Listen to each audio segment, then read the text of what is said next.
রাজধানীর পল্লবীতে ৭ বছরের শিশু রামিসা আক্তার হত্যা মামলার প্রধান আসামি সোহেল রানাকে ঘিরে ধীরে ধীরে সামনে আসছে নানান চাঞ্চল্যকর তথ্য। স্থানীয়দের ভাষ্যে মাদকাসক্তি, অনলাইন জুয়া সহ অনিয়ন্ত্রিত জীবনাচার তাকে অপরাধের পথে ঠেলে দেয়। নাটোরের মহেশচন্দ্রপুরে জন্ম নেয়া সোহেল রানা একসময় রিকশা মেরামতের কাজ করতেন। তবে সেই সাধারণ জীবনের আড়ালে ছিল ভিন্ন রূপ। অভিযোগ রয়েছে তিনি দীর্ঘদিন ধরে মাদক ও অনলাইন জুয়ার সঙ্গে জড়িত ছিলেন। জুয়ায় ঋণের বোঝা বাড়তে থাকায় একসময় এলাকা ছেড়ে যেতে বাধ্য হন। এ সময় ব্যক্তিগত জীবনেও নেমে আসে অস্থিরতা।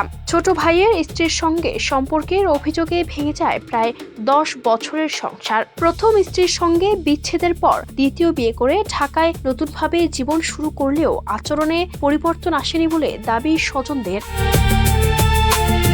ঢাকায় এসে মিরপুর পল্লবীর একটি বাসায় সাবলেট হিসেবে থাকতেন সোহেল। স্থানীয় কেয়ারটেকার জানান, পরিচিতদের সুপারিশে একটি গ্যারেজে কাজ পান তিনি। তবে কাজে গাফিলতি ও বাজে স্বভাবের কারণে অল্প সময়েই সেখান থেকে বাদ পড়েন। এলাকাবাসীর ভাষ্য, তিনি প্রায় কয়েকদিন করে নিখোঁজ থাকতেন। এর আগে বিহারি ক্যাম্পের একটি বাসায় স্ত্রীসহ বসবাসকালে মাদক সেবনের অভিযোগে তাদের সেখান থেকেও বের করে দেয়া হয়। সোহেলের ছোট বোন জলি বেগম জানান, 3 বছর আগে পরিবার তাকে ত্যাগ করে।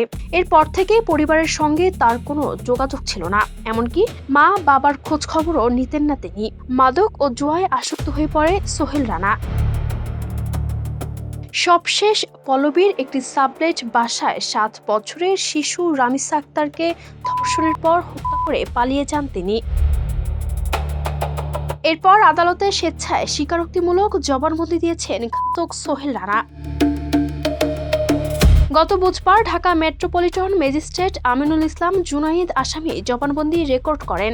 জবানবন্দিতে সোহেল রানা বলেন, ঘটনার দিন সকাল 9টার দিকে শিশুটিকে একা পেয়ে তার মধ্যে বিকৃত মানসিকতা তৈরি হয়। ওই সময় তিনি শিশুটিকে ঘরের ভেতরে নিয়ে যান বলে উল্লেখ করা হয়। এমনকি ঘটনাটি ফাঁস হয়ে যাওয়ার আশঙ্কা থেকে তাকে হত্যা করা হয় বলে জবানবন্দিতে উঠে আসে।